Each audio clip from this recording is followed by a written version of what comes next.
एक राजा था, बहुत बूढ़ा हो चुका था, लेकिन मोह माया से छूट नहीं रहा था। बाल सफेद हो चुके थे, लेकिन राजगद्दी छूट ही नहीं रही थी। एक दिन उसने अपने दरबार में एक भव्य उत्सव रखा।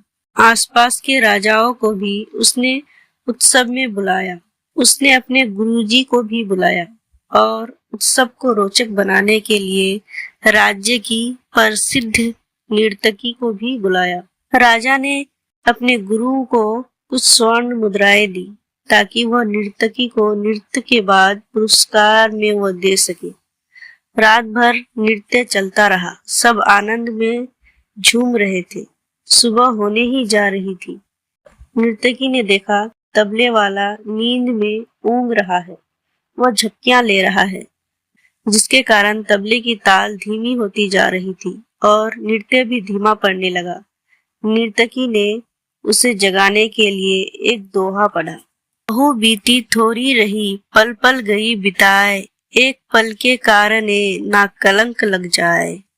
दोहे को जैसे ही सबने सुना तो सब सजग हो गए, जैसे उन्हें कोई गहरा ज्ञान मिल गया हो। सबने अपने अपने अनुसार इस दोहे का अर्थ लिया। तबले वाला सतर्क होकर तबला बजाने लगा। सब लोग दोहे की बहुत प्रशंसा करने लगे। नर्तकी ने वह दोहा फिर से पढ़ा।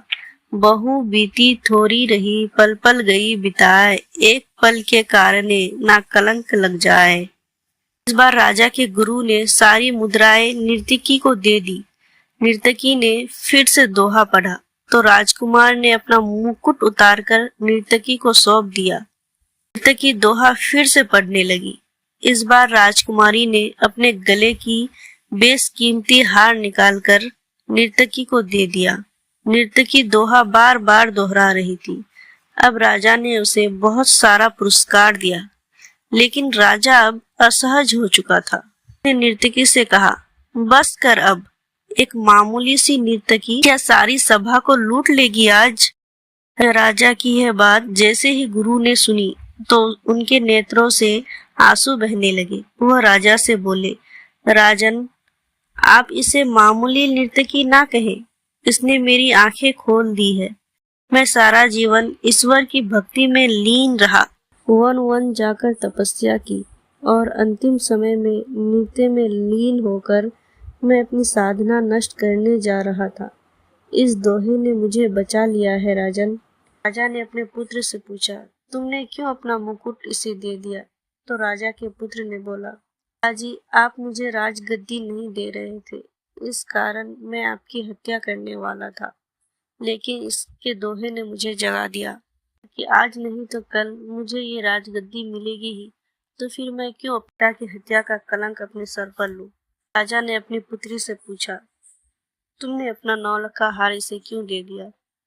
तो राजा की पुत्री ने कहा, मेरे विवाह का उम्र निकलता जा रहा है, लेकिन आपने मेरे विवाह के बारे में कुछ ना सोचा, इसलिए मैं आज आपके दरबारी के साथ भागने वाली थी, लेकिन इसके दोहे ने मुझे जगा दिया कि आज नहीं तो कल मेरा विवाह हो ही जाएगा, तो फिर मैं क्यों भागकर अपने पिता का सर शर्म से झुका दूं? यह सब सुनने के बाद राजा को अपनी गलती का पछतावा हुआ। उसने तुरंत अपने पुत्र का राज तिलक करवाने का फैसला लिया और अपनी पुत्री से कहा कि कल तुम्हारा स्वयंवर होगा। यह सब होता हुआ नर्तकी देख रही थी, तो उसने मन में सोचा कि मेरे एक दोहे ने सबको सद्मार्ग पे चलना सिखा दिया, तो फिर मैं इसमें क्यों पीछे रहूं? तो उसने भी नर्तकी होना त्याग कर भगवान की भक्ति में लीन होना किया। इस कहानी से हमें यह सबक मिलती है कि कभी भी अपना सब्र ना खोए। हो सकता है कि जो हम चाहते हैं वो हमें जल्दी नहीं मिल रहा है, लेकिन हो सकता है कि कुछ और थोड़ा सब्र रखने पर वो हमें मिल जाए। उससे पहले हमें हार नहीं माननी चाहिए। जब भी आपको ऐसा लगा आपका धैर्य खत्म हो रहा है, तो बार बार ये दोहा दोहराइए। बहू बीती थोड़ी रही, पल पल गई बिताए, एक पल के कारणे ना कलंक लग जाए। फिर आप में सब्र आ जाएगा, क्योंकि सब्र का फल परमात्मा हमेशा अच्छा ही देते हैं। तो घबराइए मत, हमेशा आपके साथ अच्छा ही होगा।